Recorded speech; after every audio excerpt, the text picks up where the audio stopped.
Are you coming to the tree where they strung up a man? They say murder three. Strange things that happen here. How stranger would it be if we met at midnight in the hanging tree? Coffee. Without it, we would never have had the Industrial Revolution. We'd all be still living in Europe in mud huts. Here in Laredo, we have the Organic Man Coffee Trike. 4501 McPherson, the best coffee on the planet.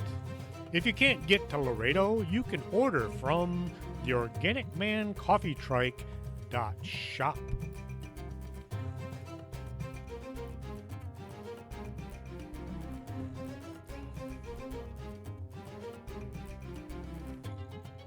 Welcome to the show. I'm your host, Chris James, and as you may notice, I once again have a sinus infection of some kind, so I don't know about y'all, but to me it sounds strange, my own voice. Of course, to me, my own voice always sounds strange.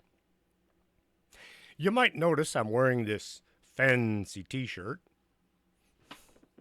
I bought this in Roswell back in 1998. I was there for the government. They were abusing us at the training academy for journeyman school after I had 10 years doing the job. They figured after 10 years they'd finally teach us the secrets on how to do the job. Well, on the weekend, I drove over to the UFO museum, and inside the museum there was a coffee shop, which, hey, that's my kind of place. So I bought a cup of coffee and this cool t-shirt. And I've worn it since. I've kind of worn it out. It's starting to show its age. It's fading, and I'd like to get a new one, but I can't find one anywhere. I was watching the American Pickers, and they were in Roswell, and they ran into the woman that used to run the coffee shop. Well, I tried getting a hold of their store there in Ohio, see if just maybe they had picked up a box of these t-shirts, but they never got back to me. So, if you're in Roswell, or you were in Roswell, say a couple of years ago, and you happen to have picked up one of these t-shirts and you really don't want it anymore, hey, I'll take it. Extra large. I'm kind of a big guy. I can't squeeze into a medium. Australia is way ahead of Canada. It's going to take double the listeners in Canada just to get caught up. What the heck is going on in Australia? I guess either they like me or something. Maybe they're all bored down there. I was listening to Expanded Perspectives, and they mentioned Jason Offutt and his book, Chasing American Monsters. I ordered a copy, and as soon as I got it, I immediately opened to the chapter on Texas. The book is divided into states, and you can find out what might be sneaking around in your part of the country. There are some brief stories about some of our local monsters seen here in Texas. Things like the Lake Worth monster, La Lechuza, the Blach Eyed Kids, Big Bird, pterodactyls. Yes, we have flying dinosaurs. The Mountain Boomer. We also have running dinosaurs. Chupacabras and Bigfoot. We have a cornucopia of creatures in this part of the country. Reading the chapter got me to thinking about monsters and Texas, and so I wound up putting this show together. The Lake Worth monster has been called by a few other names. He was called the Goat Man, the Greer Island monster, just to name a few. July 1969, a young couple were sitting in a car near the lake. They were doing what young people do while in out-of-the-way dark locations. The creature came out of the brush. It stood over 7 feet tall. They said it weighed maybe 350 pounds. It walked kind of like a man, with the lower half being that of a goat. Thus the name Goat Man. It had shaggy hair on the top of its head, and it had horns. This kind of ruined the couple's evening, as they sped away, trying to get distance between them and it. Well, thinking this might be dangerous, this creature, they went to the police and they filed a report. Maybe it was the sheriff's department, but they did file a report. I can just imagine the look on the officer's face as he was taking that report. This couple's been drinking or smoking that left-handed tobacco, or they're doing something. Maybe they're crazy or they're just pulling a prank. But regardless, he did send a patrol unit out to just look the area over. I didn't see anything. Later, a second witness came forward saying that the Goat Man had jumped out of a tree and had attacked his car. Now, he did have some scratches in the side, but it wasn't anything that you could say, oh, yes, this is definitely the Goat Man's fingerprints or something. It was just scratches and dents. July 9th, a group of 3 couples was parked by the clearing. Around midnight, a beast leapt onto one of their cars from a tree. The monster tried grabbing one of the women. Lots of screaming and running and people saying bad things about each other and the creature.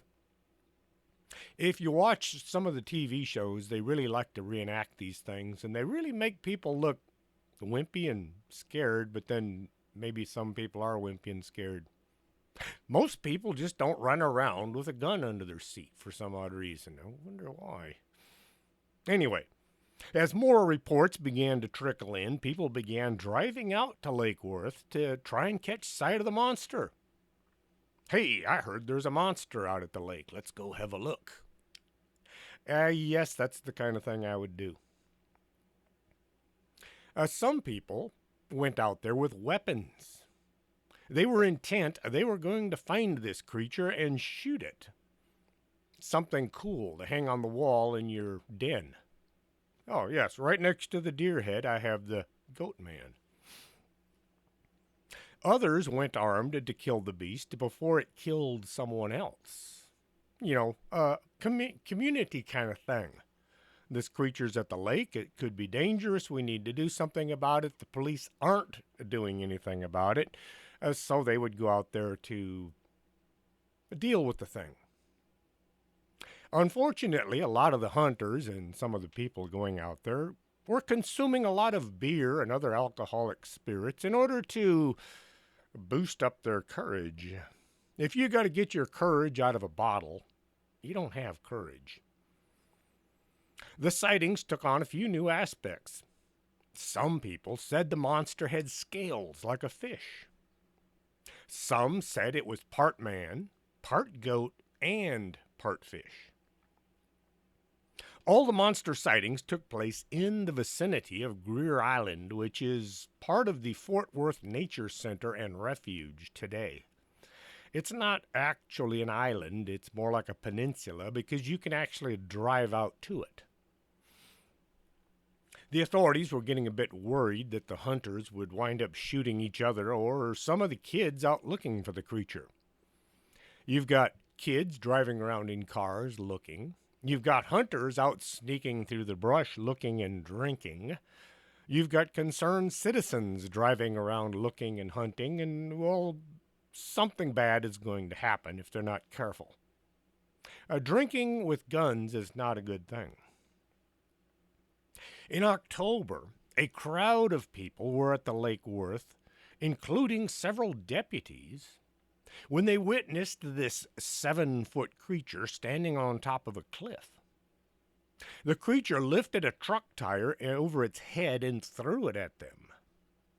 Truck tires are heavy. Just watch those people crossfitting. Not a tractor tire, but still. Try picking up your spare and throwing it. Alan Plaster did manage to get a photograph of the monster using a Polaroid. Some of y'all don't know what a Polaroid is. It was a camera that would print your photographs within a few minutes of actually taking the picture. It was cool, but man, that film was expensive.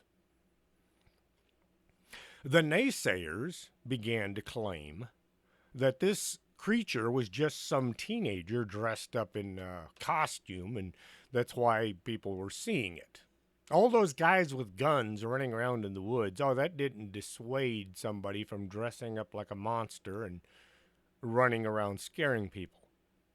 Oh, one thing about Polaroids, the film, being expensive, also was prone to have problems if it got too hot or too cold or too humid or too dry. Lots of things could go wrong. So the photograph that this Alan Plaster took is kind of foggy looking and not very distinct. Kind of like most photographs of Bigfoot. Blurry. What they call a blob squatch. The guy throwing the truck tire at the deputies and the people really got everyone's attention. It scared the heck out of everyone. They ran for their vehicles and drove away. As for the naysayers, they did bring out some guy who claimed to have been the monster. Some teenager said, "Oh yeah, that was me. I was just dressing up and running around scaring people." Today they would sue the pants off of him. It's kind of like those 13 people who all claim to have dressed up like Bigfoot for Roger Patterson. The witnesses say what they encountered was no person in a suit. The way it moved was too fluid, and the thing was just too strong to have been some teenager. How many teenagers do you know that can pick up a truck tire and throw it? Recently, people have been reporting seeing what looks like the Goat Man in the area once more. In 2017, a couple were driving through the preserve, and the driver thought he saw the creature. They got to their destination, spent a few minutes, and then on the return trip, there was a car coming from the opposite direction, and both cars' headlights hit this creature. They could see what was standing on the side of the road. It turned and it ran into the brush, but all four people got a very good look at it, and they all said it looked like the Fort Worth monster was back. Lala Chusa is the owl woman. The story goes long ago a woman was accused of being a witch, wrongly, or perhaps she actually was. The way the story goes, it sounds like she was a witch, depending on which story you read. The locals either hung her or burned her to death, depending on the account that you read. There are many. The woman, once she was in that place, made a deal with the devil to be able to come back to Earth in order to seek revenge. So the devil, being that guy, he gave her the body of an owl but the head of a woman. People walking around late at night have seen this giant owl either in a tree or on top of a roof. They say it looks just like a giant owl 6 feet tall with the head and hair of a woman. People hear it in brush around their houses out in the country. And the scary thing is it makes the sound of a young child crying. So people sitting there in the ranch house late at night and you hear a baby crying out in the woods or a young child, well, they're going to go look. As they pursue the sound of the crying child, they'll get farther and farther from their home until Lala Chusa chooses to pounce, at which time they're doomed. A few people I know have actually seen the owl woman in town. They say if Lala Chusa sees you but she ignores you, it's because she's not interested in killing you, which is a good thing. If, on the other hand, she begins to pursue you, you have to circle your house with salt. Just dump a circle completely around the house and then sit inside and wait for her to leave. A few of the LPRS people, in fact, are the ones that saw her. The Blach Eyed Kids is a whole other form of weirdness. Brian Bethel was one of the first people to document having met black eyed children in real life. He published his story on a blog that he had created in 1998. It was around 9:30 p.m. on January 16th when Brian had left his apartment in Abilene, Texas, in order to drive to a drop box to pay his internet bill. A lot of you folks won't have any recollection of this. Before you could pay your bills online, you had to go somewhere with a little envelope. You had to fill out a form. You had to write a check. You had to sign it. You had to put the check and the form in the little envelope. You had to deposit it into a drop box. Then the company had to cash your check, put the money in the bank, and then your bill was paid. Sometimes it could take a week or two. Same goes if you wanted to order something. You had to fill out a form, you had to write out a check, you had to send the check in the mail. The company you were ordering from had to cash the check. Then you had to sit there at home and wait for the object to arrive, whatever it was that you'd ordered. Sometimes it could take months, depending on things. Anyway, so Bethel had gone downtown to pay his internet bill because at the time you couldn't pay your internet bill on the internet. Brian stopped in a parking lot to fill out the check. As he was writing, two boys walked up to the window of his car. They were wearing kind of ratty-looking clothes. They had on hoodies with the hood pulled forward over their faces. They told him they wanted to go see a movie, but they had forgotten their money at home. And they wanted him to give them a ride home. Brian said he was about to unlock the door without even realizing it. He looked up and he realized that the movie that these kids wanted to go see was already a third of the way through. By the time they got home, got their money, and got back to the theater, well, they're only going to catch about the last 20 minutes. And nobody wants to watch the last 20 minutes of the movie, especially when you got to pay for it.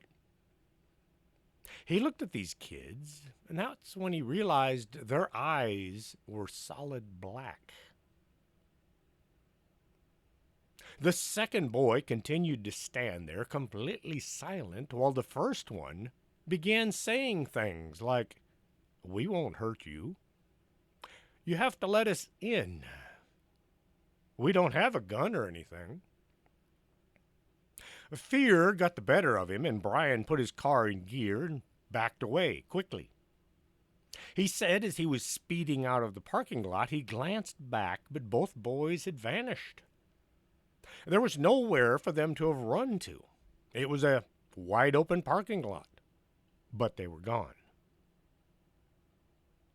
Odd things happen to people all the time, and if they don't tell anyone, there's no way of knowing if this is a single incident or something happening to others. When Brian began talking about his encounter, others began to share theirs. A jailer was at home one night watching TV. His dog, a Doberman Pinscher, was asleep at his feet. There was a knock on the door, so the guard went to see who it was. There were two boys standing on his porch, both dressed in hoodies and jeans. They looked a bit scruffy, but I didn't dress up when I was young. The younger one asked if they could come inside. They needed to use the phone to call their mother. The guard had no reason to fear two young kids, and he was about to let them in when his dog began to growl. The Doberman was in the alert position, staring at these two. The guard looked at his dog, and then he turned back to the boys. He could now see that their eyes were solid black, and their skin was super pale white. It was all he could do to slam the door and lock it. He ran to his bedroom, grabbed his revolver, and then he sat there in the bedroom with the dog whimpering underneath. He said he sat there, too scared to even go look out the window to see if the two black eyed kids had left or not. If you do a podcast, you should get a cough button. They come in handy. A lot of people doing podcasts will simply just cough right into the mic, and boy, I hate that. Anyway, so he's sitting there in the bedroom, scared stiff, holding a pistol with a dog under the bed whimpering and whining. It wasn't until the dog stopped making sounds and it crawled out from under the bed that the guard thought it was safe to go have a look. The two kids had left. There are some people out there that just love to try to take credit for other people's work. Some guy on YouTube put out a video claiming he had invented the Blach Eyed Kids years before Brian had his encounter. The guy said, and here's the really jacked up part of his story, he said he was visiting random people in jail looking for unusual stories to write up.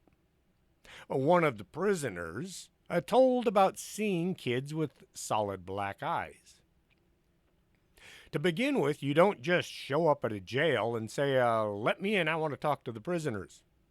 You got to say which prisoner you want to talk to, and then they have to check you out to make sure you're not crazy or armed or a drug dealer. It's happened. Drug dealers going into the jail to try to sell drugs. Gee, and then they're surprised when they get caught. They also smuggle weapons in. So they don't just let any random person walk in and start interviewing the jail subjects, the cons. Anyway, so this guy is claiming that he invented the Blach Eyed Kids through a story that he heard while talking to some random Joe in a jail.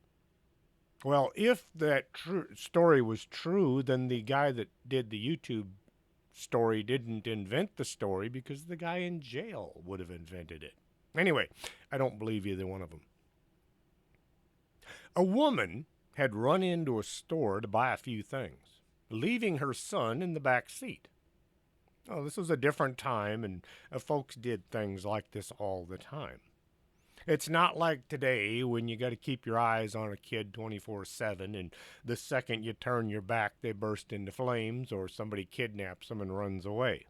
It's a completely different world today.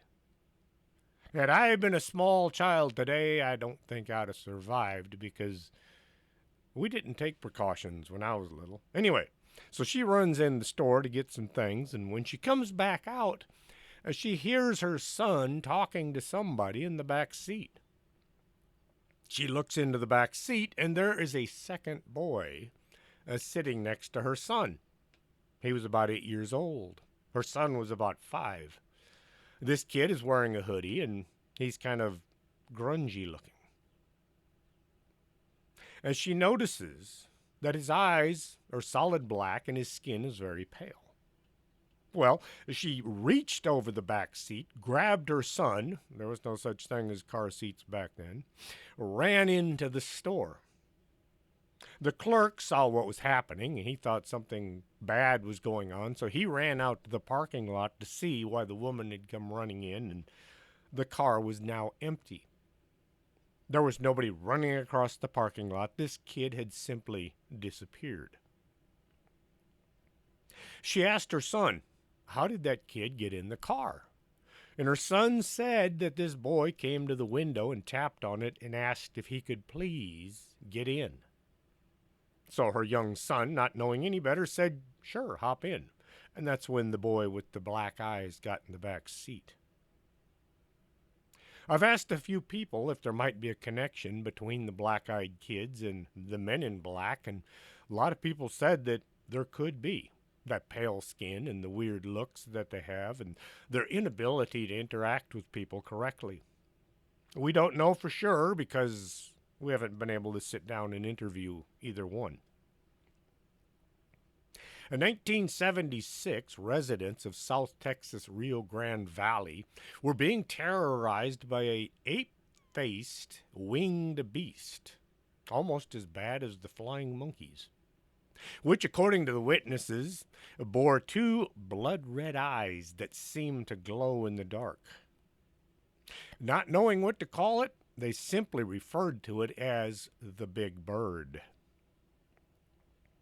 January 1st, 1976, near Arlington, Texas, Tracy Lawson, who was 11, and her cousin Jackie Davis, who was 14, were playing in a neighbor's yard when they spotted a huge bird land nearby. The creature looked way big to be just a bird, so Tracy ran inside and got her binoculars.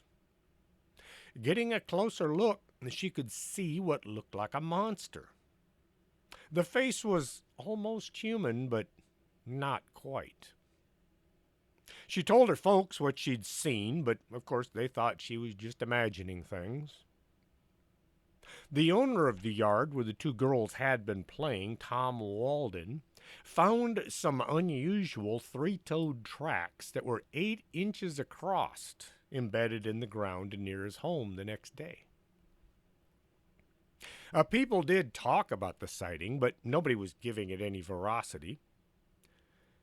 Early in the morning, January 7th, 2 police officers saw a really huge bird while patrolling the area around San Benito. For those of you unfamiliar with the area, Arlington, San Benito, McAllen, Edinburgh, Mission, Farr, all these towns are within a few miles of each other. If you're driving by, it might take you about 30 minutes to pass a dozen towns. And a lot of them are bumped up to each other, so it's almost like you're passing one big town and not realizing it's a whole bunch of little ones. Officer Arturo Padilla and Homer Galvan were driving separate units when Officer Padilla saw a huge creature standing in a field. It had glowing red eyes. He called Galvan and asked if he could see the creature as well. It looked like a human than a bird. It had huge wings that looked to be 12 feet across. Later that night, Alvarizo Guajardo and his nephew Ricardo were fishing on the banks of the Rio Grande. They also said they had an encounter with this thing. They described it as having eyes as big as silver dollars and a long, skinny beak, despite the fact that it resembled a bat. The next day, the Brownsville Herald ran a story about Guajardo's bizarre sighting. They quoted him as saying, "I was scared. It's got wings like a bird, but it's not a bird. This animal is not of this world." January 14th, 1976, a Raymondville resident, Armando Grimaldo, had a run-in with the big bird. According to Grimaldo, he heard a loud flapping sound, which was accompanied by a whistling noise while he was walking outside. Just as he glanced up to find the source of this strange noise, a huge pair of talons, claws, grabbed onto the back of his shoulders, tearing his shirt and sending him crashing to the ground. Grimaldo managed to crawl up under a large tree to get away from this creature, and then he began to scream his head off. Sounds like a good plan. And neighbors responded to the sounds, said they found him in the backyard shaking and screaming. His shirt and his jacket were shredded. Grimaldo would later describe his airborne assailant as being a soaring, gorilla-faced creature with leathery bat-like skin. February 24th, 1976, 3 school teachers from San Antonio who were driving through the valley spotted the big bird near Arlington as well. The trio said the creature didn't look like a bird or a bat, but it looked like a flying pteranodon. These bizarre sightings persisted in the area for several weeks, and it wasn't long before the press got wind of these encounters, and the wave of big bird hysteria swept the nation. A local radio station offered a $1,000 reward for the capture of this creature, and television news teams showed footage of a 9 by 12-foot bird like track that were said to be from the big bird. A few days later, a man and his son were fishing in Laredo when they spotted the giant bird standing on the banks of the Rio Grande. It matched the description from Arlington and San Benito. This creature flew away with wings that were about 12 feet across. Families began keeping their kids in at night, fearing the big bird might just have them for dinner. I tried to find any missing person cases from the area in 1976, but it's just a mess of reports from all over the country. I can't seem to isolate just that area to try to find missing persons Valley 1976. I wind up out in California instead because everybody thinks the valley's out there. Ed Dutch, the commission officer of the Texas Parks and Wildlife, announced anyone shooting any one of the rare big birds known to live in the area where the big bird was being sighted was going to receive a $5,000 fine. With only a $1,000 reward, any hunter shooting the big bird would find themselves in a bad spot. Not long after the initial bunch of sightings, a 5-foot-tall jabiru, it's the tallest flying bird from South and Central America, with a wingspan of 9 feet, was found far from its Latin American home near the Rio Grande River. If you listen to those people, you'll begin to suspect that everyone is stupid or nearsighted. They will haul out some mundane explanation and folks will think, okay, mystery solved. This happens so often the entire world must be populated by people who think that a bear is Bigfoot and a weather balloon is a flying saucer. I'm not buying it. A jabiru has a black head and a white body. There's nothing about it monster looking. Its eyes are black and not red, and if you look at it, the first thought through your mind would be, that's a bird. You're not going to say this is a gorilla-faced monster. You're not going to say, oh my God, it's got glowing red eyes. You'll look at it and say, oh, a bird. A lot of folks don't want to imagine there's something out there, a lot of somethings, that just might swoop down and kill you in the middle of the night. When the boys in the white lab coats drag out some explanation, no matter how far from the sighting it might be, some will embrace it. Comforting salve to make the monsters go away. Ignorance is bliss. If you don't believe in monsters, I guess they can't hurt you. That's the plan anyway. It's like the little kid pulling the blanket up over his head at night. Alex Resendez said he saw the big bird 3 times during the 70s. The first 2 sightings consisted of brief glimpses of the beast over Brownsville, but the 3rd time Resendez swore he saw it in broad daylight near his rural McCook area home.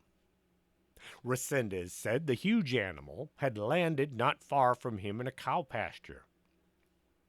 The monster bird has been associated with a number of cattle mutilations that took place in the valley during the 70s. If you live in Texas, the valley is the Rio Grande Valley, from Brownsville to about the Rio Grande City. Most folks here just call it the valley. A big bird isn't the only flying monster found in Texas.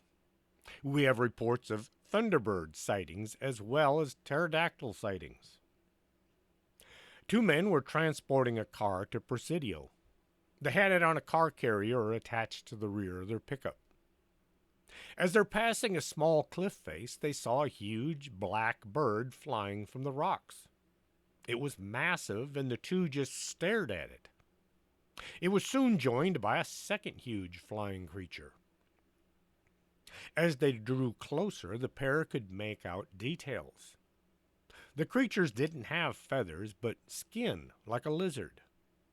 These were no birds, but flying dinosaurs or pterodactyls.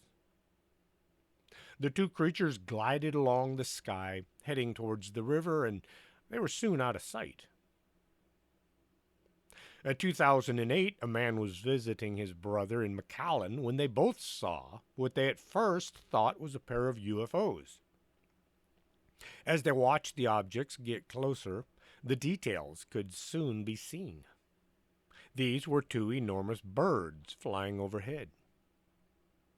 As they watched, the first two were followed by several more. It looked like some kind of a cryptid convoy of monster birds.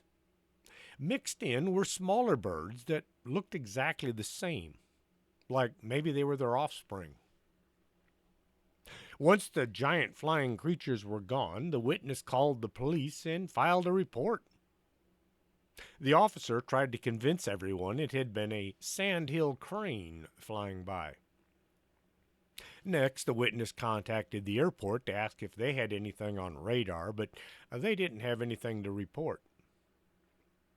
A lot of people have seen giant birds, maybe thunderbirds, flying around the valley.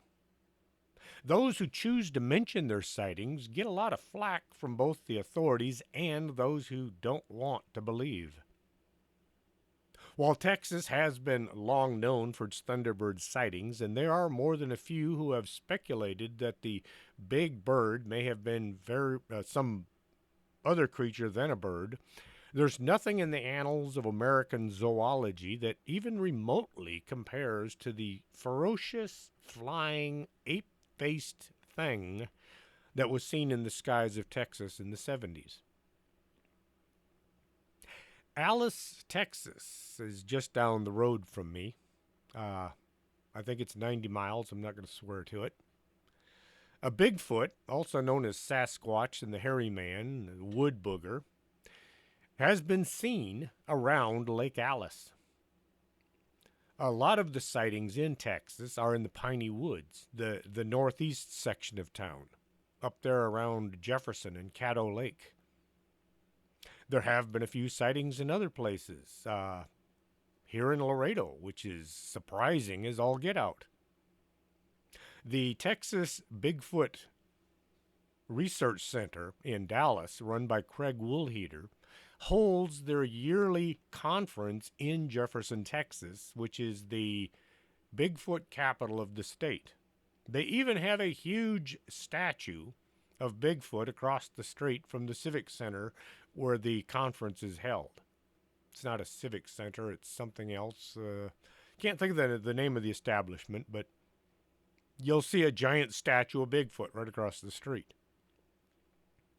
Alice, Texas has had several reports over the years.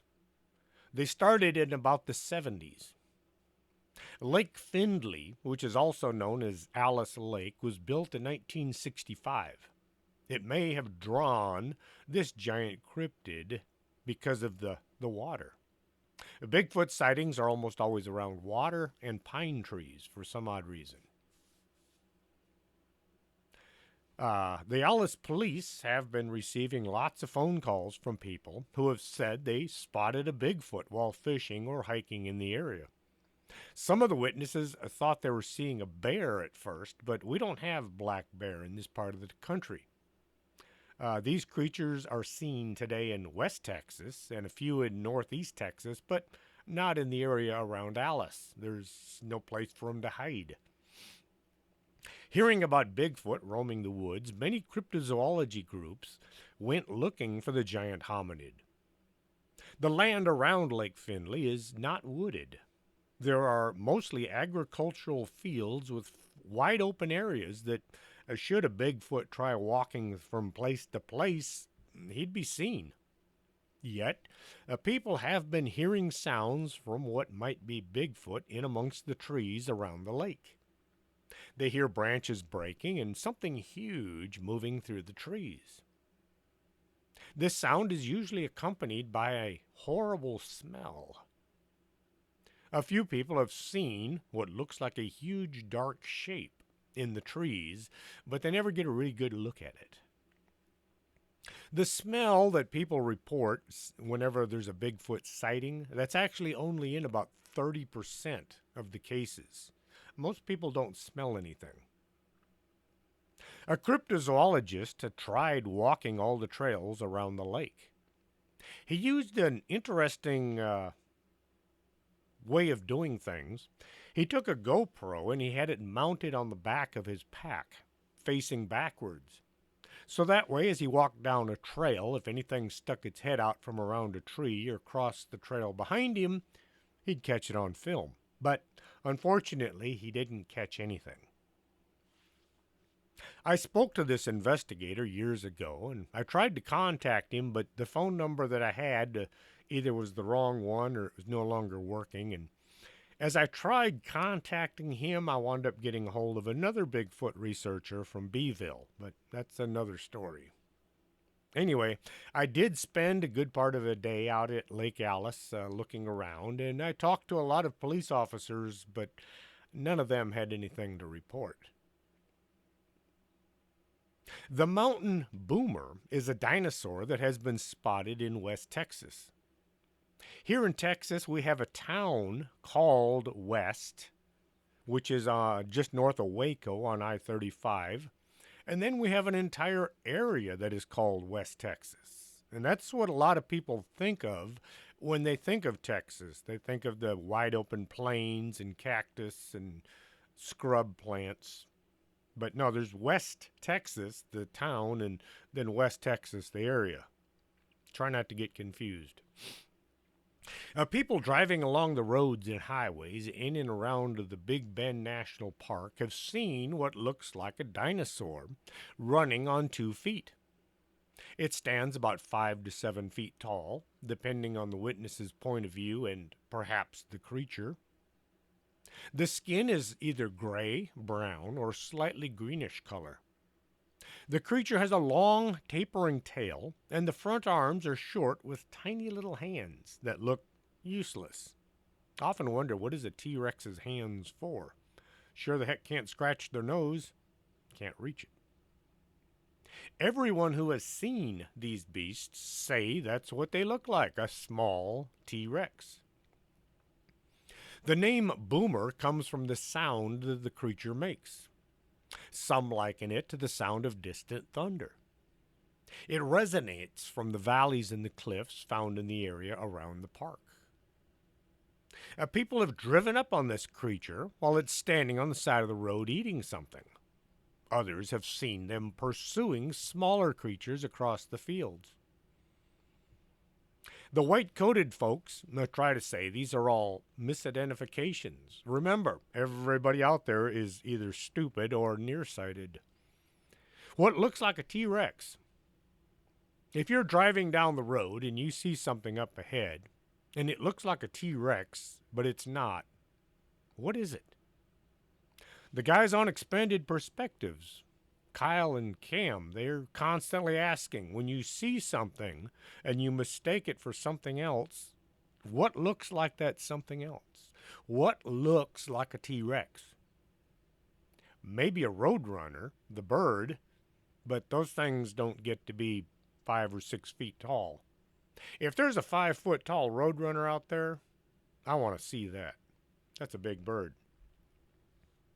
In Falfurrias, Texas, a couple of kids saw a pair of dinosaurs running along a road in 2012. A 4-foot tall dinosaur was seen in McAllen. It had a huge head, it stood on 2 legs, had a long, tapering tail, and little tiny front legs that looked useless. A woman in Hebronville saw a dinosaur running along the side of 285 one evening. The creature was running through a field on the other side of the highway, but she had a very clear view of it. I've worked that area. If I'd have known there was a dinosaur out there, I'd have probably worked the area a lot harder. but I would have also stayed in my vehicle a lot more. Another woman saw what sounds like the same creature running across the main street in town that's in Hebronville. It was illuminated by several cars' headlights as it went.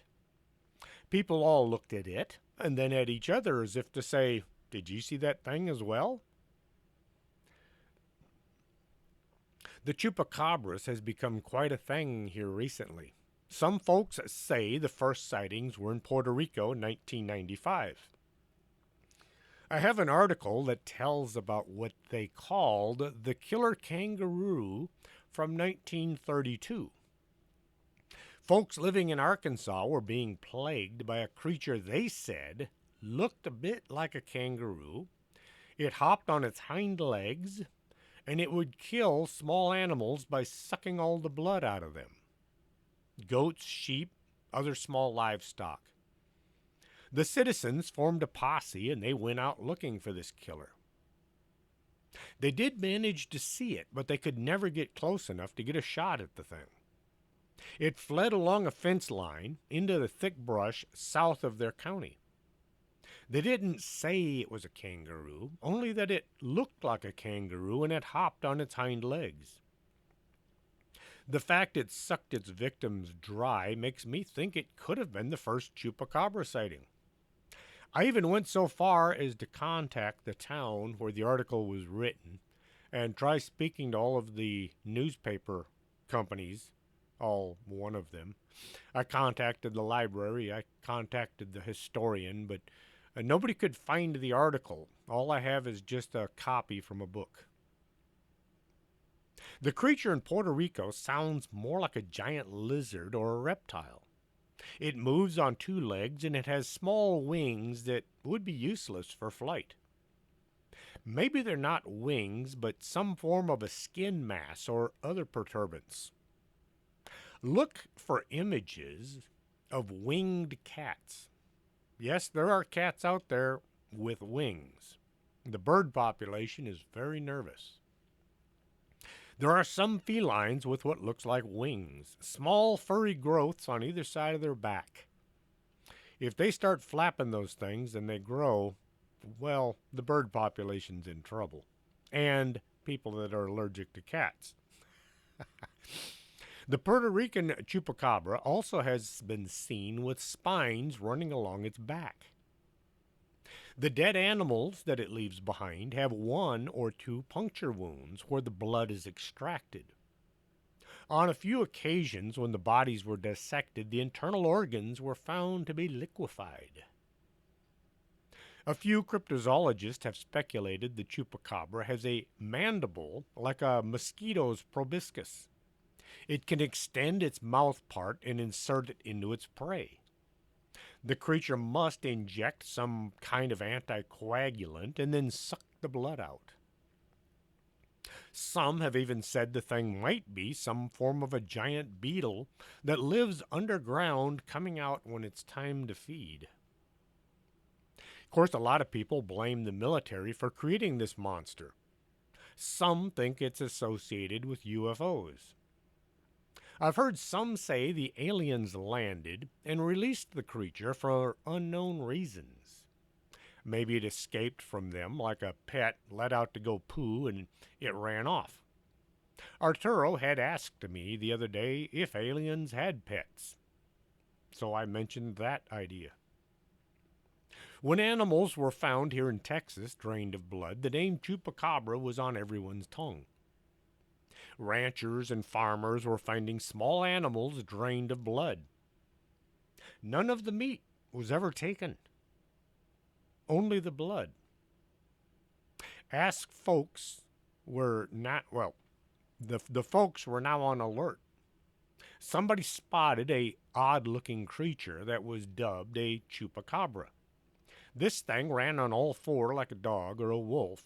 It had no hair and had very weird-looking blue eyes.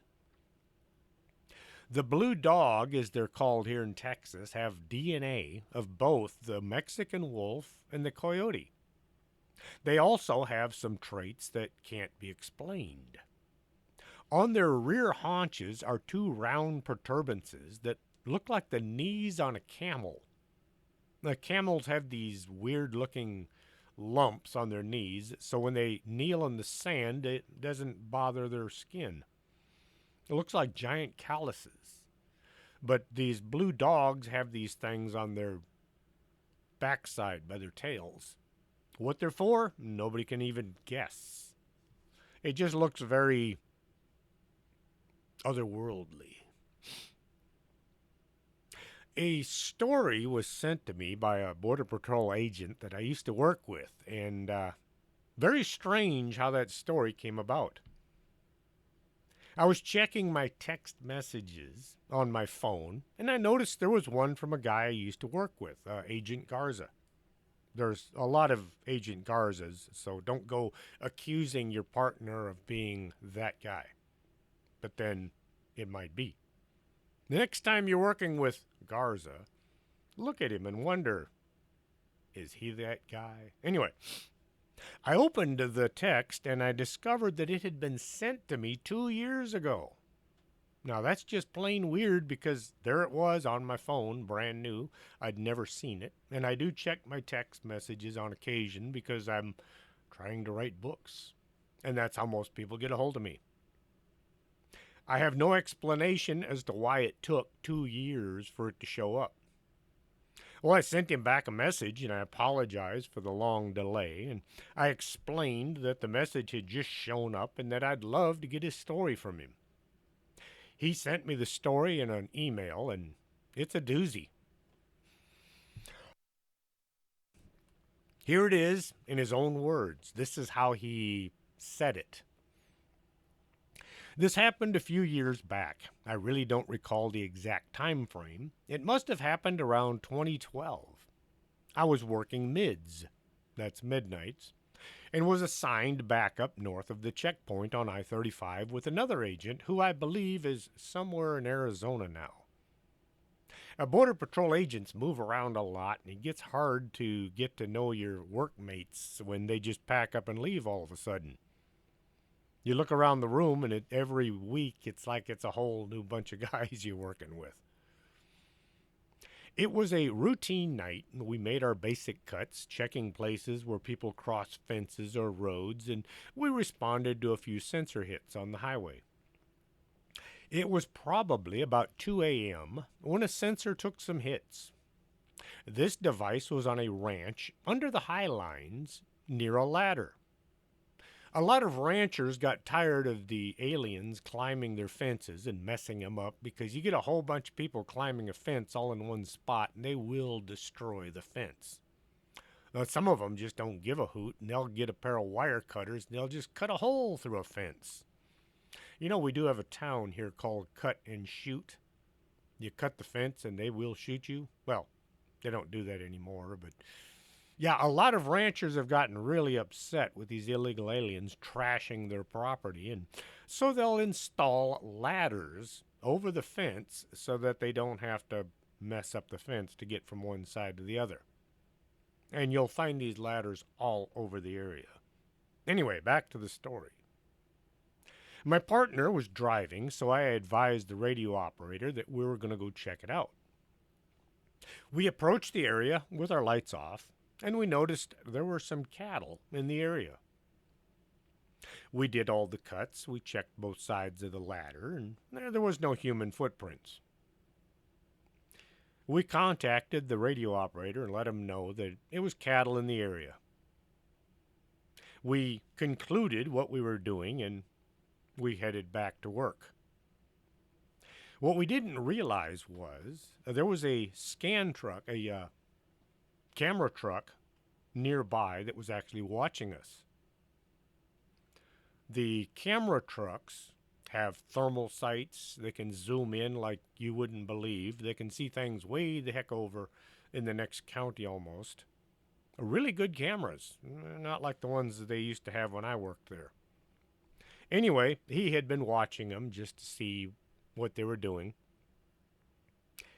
After clearing the area, we made it back to the access road, which is a couple of miles away. We drove north on the west access road when the radio operator advised once more the sensor was taking some hits. Before I could advise it was more than likely animal, the scope truck operator called and said, he called on a cell phone, and he advised that this looked like it was good traffic. He could see at least 10 subjects crossing at the ladder. My partner and I responded. We moved in tactically. Lights out, no brake lights, and no unnecessary sound. When we got close to the area, I told my partner I would jump out and get on the tracks, and he would then drive over to the main road and watch the high lines, as that is the usual route of travel for groups in that area. That's when things got interesting. He said, I walked over to the ladder and I used my light to search for foot sign. I advised my partner of what I had found and their direction of travel. I had my night vision goggles, NVGs, with me. The group was moving through some thick brush before they got on a cow trail going northeast and staying on it until they hit an overgrown sendero that ran north and south. When I approached the sendero, I started feeling like somebody was near me. Someone or something. Like there was something in the brush nearby. I wasn't sure if it was an animal or a group. The something just didn't feel right. I got on the radio and I attempted to contact my partner, but I had moved into a low area, or so I thought, so my partner couldn't copy anything I was saying. Standing there on the sendero, I began to hear brush breaking just to the southeast of my location, maybe 20 yards away, and it was coming quickly. It sounded like I had spooked the group and they were breaking a lot of brush, only the breaking of the brush was coming towards me instead of going away. I remember thinking it's either cows or the group is coming my way. It was loud, so I got on the radio and I put out the info since I was in a low area and nobody heard me. When you find yourself in a situation like this, you still make the call. Anyone close enough to hear you won't know you're not in contact with somebody. Say the bad guys are listening in. Plus, if your radio does get through, well, you can have help coming. Also, you might be able to contact them, but you just can't hear your partner responding. So you make the call either way. I remembered to make myself a small target. I got down on one knee and began to scan with my NVGs. I remember facing east, southeast, and there was a gap about 20 feet between small trees where I knew I would get a good look at whatever was making all that noise. What I saw with my NVGs, I can't explain. I froze. I watched this extremely tall, wide, and hairy-looking animal person walking on two legs. I remember its arms reaching pretty low to its knees. This thing cleared the 20-foot gap with only 3 to 4 steps. I never looked at me until it had made just north of my position, maybe 20 feet. Yes, it was really close. It stood behind an average-sized tree, approximately 7 feet or so, and this thing was looking over it. It literally moved the tree to the side the way you'd use your arm to move a window curtain. That's the best example I can give. It stared at me as I stared back at it. At that point, I had put my hand on my pistol. I was frozen. This lasted just a few seconds, but it seemed like forever. This thing released the tree and began walking back in the direction it had come from. When it passed that 20-foot gap again, it only took about 3 or 4 steps. As soon as it started breaking brush, moving away from me to where I felt kind of safe, I took off running northbound. I know it's not common for us Border Patrol agents to be spooked, but after seeing that thing, I didn't feel safe even with my pistol. I made it to the Cerrito main road where I was finally able to get out on my radio.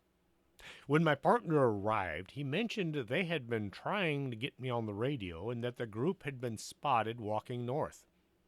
He noticed I was shaky and he asked if I was all right. He said I looked as if I'd seen a ghost. I haven't really shared this story with anyone other than a handful of trusted agents. Well, now he's shared it with my audience. A lot of agents and police officers have seen and heard things while on duty. They tend to keep these to themselves, not wanting to be known as that guy. I was never too concerned with other people's opinions of me. I would ask for annual leave to attend UFO and Bigfoot conferences all the time. I even put it down in the comment section. Why do you want 2 weeks off to go to wherever for a UFO conference? I had an XM radio in my unit. Anyone riding with me was going to listen to Coast, no matter what they thought of the subjects being discussed. I also had a coffee maker in the back. It was mounted in the rear, so when things got slow. And I had a whole pile of UFO magazines for when things got dull. Something to thumb through and break up the evening. A police officer I know gave me this next story. Just before 2 a.m., January 22nd, 2020, a police unit driving on 83 South was flagged down by a man in a white Nissan. The two vehicles pulled into a gas station at 83 South in Pita, Mangana. The driver of the Nissan wanted to file a report. He'd been driving from Cuatro Vientos, heading west, just a short time earlier. It was very foggy that morning and traffic was crawling along. Just a short distance from the Walmart superstore, what looked like a bear walking on its hind legs crossed right in front of him. The thing made it to the side of the road and disappeared into a field to the north. After thinking about what he had seen and how he had described it, the witness said he thought it might have been Bigfoot. At the same time, a second officer was taking a similar report from a different witness to the same bizarre sighting. The second witness said it looked like a bear walking on its hind legs, crossing the road into the brush. The officer, Jose, took the report. Then he and the other officer searched the area looking for anything to back it up. Jose then called dispatch and he told them that they would not require any more investigation. These are not the only monsters found in Texas. We have the pale crawler, those nasty-looking things seen all over the place. The one I saw is still burned into my mind. What really got me was when I was investigating for one of my books and somebody else told me about their sighting. They had seen a pale crawler running across I-35 about 100 yards north of where I'd had my encounter. If it's out there and it's weird, we probably have it here as well. One thing we don't have a lot of in Texas are lake monsters. Oh, you can find a few reports of people saying they saw the Loch Ness Monster in Lake Casablanca, but no, not in Texas. The only lake that was not built by man is Caddo Lake over by the Louisiana border. Texas is not the land of 1,000 lakes. That's Wisconsin. I've been there, and it's something to see. You talk about lakes and rivers, that place is full of them. Now, we have one lake older than 130 years, and that's Caddo Lake. 1893, a dam was built leading to the creation of Lake Austin. All the lakes are from that time period forward. Good-sized lake monsters have to be around for hundreds of years to get big enough to become legends. Now, If you go along the line of thinking that the Loch Ness Monster and other similar lake monsters are something coming through a time slip or a hole in a dimension, then maybe we could have lake monsters here. Really, it's all on whether these sightings are flesh and blood creatures or something living in another time or place being seen briefly by someone and then slipping back to where they came from. Maybe seeing a lake monster in Texas is doable. Monsters in Texas. There are quite a few. It's funny how seeing something like one of these creatures will change your life. I'm still watching the area under the railroad bridge for that pale crawler. If you'd like this show, share it with everyone. Hit that share button or however it is that you share things. Tell people to listen in as well. If you'd like to read one of my books, you'll find me at Amazon.com. T-shirts and coffee cups are at tpublic.com. If you'd like to buy one of my books, or if you'd like to buy Chasing American Monsters, the book that most of the show was based on, you can find that at Amazon as well. I did start one of those Patreon pages things. If you join, well, I haven't figured out how to get the thing onto my website yet, but if you do join, the benefits are spectacular. You get a warm, fuzzy feeling for contributing money. The more money you contribute, the more fuzzy, warm feelings you'll get, but it probably isn't going to work out. So anyway, anything to try to take the edge off of the expense of putting the show out there, because it's getting a bit up there. The more people listening to the show, the more it costs me in storage and bandwidth, which you would think I'd be telling people, stop listening to me, it's costing me money, but no, I like having a bigger audience. So I'll figure out some way to pay the bills, and if nothing else, I'll put my cats and dogs to work somewhere. If you want to contact me, you can reach me at strangethings@arkanasa.com. Until next Saturday, this is Chris James. Are you coming to the tree where they strung up a man? They say murder 3. Strange things that happen here, no stranger would it be if we met at midnight in the hanging tree.